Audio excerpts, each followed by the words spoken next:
Film Baltimore में नए साल की पूर्व संध्या पर पूर्ण स्विंग में कई पार्टियों के साथ खुलती है और लोग पीते हैं और मजा लेते हैं।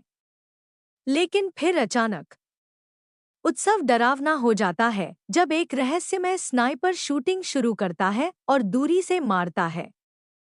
स्निपर पूरी तरह से निर्दयी प्रतीत होता है, कई इमारतों पर आंख खोलने और दृष्टि में किसी को भी मार रहा है। दूर नहीं, हम रुकी पुलिस अधिकारी एलेनोर से मिलते हैं, जो एक कैफे मालिक और एक नशे में ग्राहक के बीच एक मामूली विवाद के बीच में पकड़ा गया है। अचानक उसे एक तत्काल कॉल प्राप्त होती है, जो पास के प्लाजा का जवाब देने के लिए गैर महत्वपूर्ण कार्यों को संभालने वाली सभी इकाइयों को आदेश देती है। एलेनोर तुरंत बाहर निकलता है और हम सीखते हैं कि ठंडे खून वाले स्निपर ने पहले ही 25 पीड़ितों को गोली मार दी है, उनमें से 17 ने मृत की पुष्टि की है। कुछ ही समय बाद एलेनोर आता है, एक घर जहां एक गरीब किशोरी को खिड़की के माध्यम से गोली मार दी गई है। पुलिस को तब पता चलता है कि पड़ोस में एक निश्चित 17वीं मंजिल के अपार्टमेंट से सभी गोलियों को निकाल दिया गया है। लेकिन जैसे ही वे इस खोज को बनाते हैं, वही अपार्टमेंट अचानक विस्फोट हो जाता है, पूरी इमारत को अराजकता में फेंक देता है। भयभीत निवासी एक उन्माद में भागना शुरू करते हैं। इस दौरान एक चौंकाने वाला एलेनोर एक वीडियो रिकॉर्ड करना शुरू कर देता है यदि शूटर भीड़ के साथ भागने की कोशिश कर रहा है।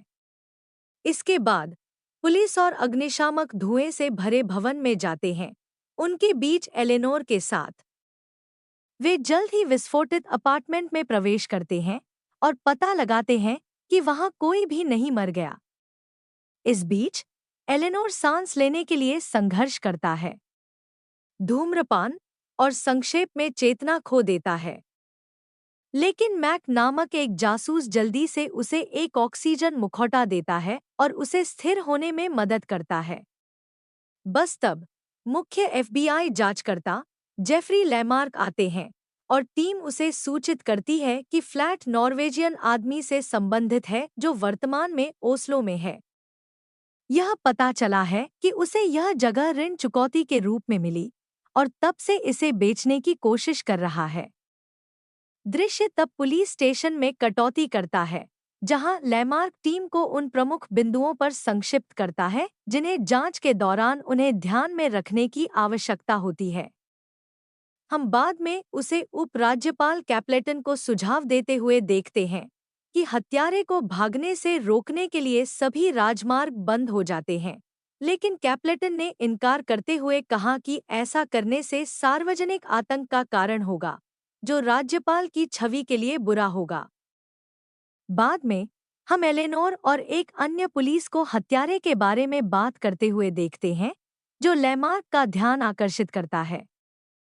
फिर वह एलेनोर की अंतर्दृष्टि के लिए पूछता है और वह सुझाव देती है कि हत्यारा किसी भी प्रकार की आंतरिक राहत को संतुष्ट करने की कोशिश कर रहा है। यही कारण है कि वह 29 लोगों की हत्या कर दिया, अन्यथा वह 2 की तरह बंद हो सकता है। एक आश्चर्यजनक लेमार्क पूछता है कि वह अधिक मारने के लिए क्यों नहीं गया, और एलेनोर जवाब देता है कि शायद उसने रात के लिए अपनी आग्रह को संतुष्ट किया था। वह यह भी मानती है कि वह जल्द ही फिर से हड़ताल करेगा, और लेमार्क उसके शब्दों के वजन से मारा जाता है। अगली सुबह एलेनोर को अपने बेहतर से एक कॉल मिलता है, जो उसे सूचित करता है कि लेमार्क जितनी जल्दी हो सके उससे मिलना चाहता है। भ्रमित महिला एक कैफे के लिए सिर, जहां वह एक बार फिर कैप्लेटन के साथ बहस कर रही है, लेमार्क पाता है, जो अभी भी कोई सावधानीपूर्वक उपाय करने से इनकार कर देता है। उपराज्यपाल तूफान के बाद एलेनोर लेमार्क के साथ बैठता है, जो बताता है कि वह चाहता है कि वह एफबीआई टीम में शामिल हो। यह उसे झटका देता है और लेमार्क बताता है कि यह सिर्फ उसकी तेज अंतर्दृष्टि के कारण नहीं है, बल्कि इसलिए कि वह हत्यारे की तरह एक गड़बड़ दिमाग प्रतीत होता है। बस तब जासूस मैक आता है और लैमार्क घोषणा करता है कि उनमें से 3 अब से एक टीम के रूप में काम करेंगे। इसके बाद तीनों मूर्ति पर पहुंचता है और भय की एक ठंडी लहर उन्हें हिट करती है क्योंकि वे पीड़ितों के 29 निर्जीव निकायों का सामना करते हैं। उन्हें एहसास है कि हत्यारा अत्यधिक कुशल है और शायद सैन्य प्रशिक्षित है, क्योंकि कोई साधारण व्यक्ति नहीं इस तरह की सटीकता के साथ इतने सारे निष्पादित कर सकते हैं। लैमार्क नोटिस वे दौड़, उम्र और लिंग में भिन्न होते हैं, जिसका अर्थ है कि कोई स्पष्ट पैटर्न या कनेक्शन नहीं है।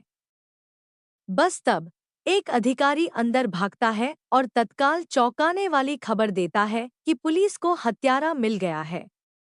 बाद में हम तीनों को उस स्थान पर पहुंचते हुए देखते हैं जहां स्वॉट टीम पहले से ही एक इमारत के आसपास है।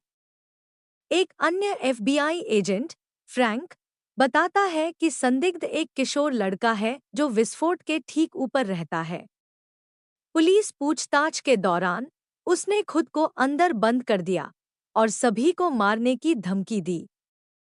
फ्रैंक कहते हैं कि बच्चा हर बॉक्स की जांच करता है क्योंकि उसके पास एडीएचडी है, लगातार बदमाशी के कारण स्कूल छोड़ देता है, पूरे दिन आईएसआईएस वीडियो देखता है और हिंसक वीडियो गेम से ग्रस्त है। इसके अलावा उनके चाचा ने उन्हें पिछले गर्मियों में एक बंदूक क्लब में ले लिया। लेकिन इस सब के बावजूद लैमार्क को नहीं लगता कि किशोर हत्यारा है। एलेनोर बताते हैं कि विस्फोटित अपार्टमेंट में एक गद्दा था, https://koma.ai के साथ उत्पन्न हुआ।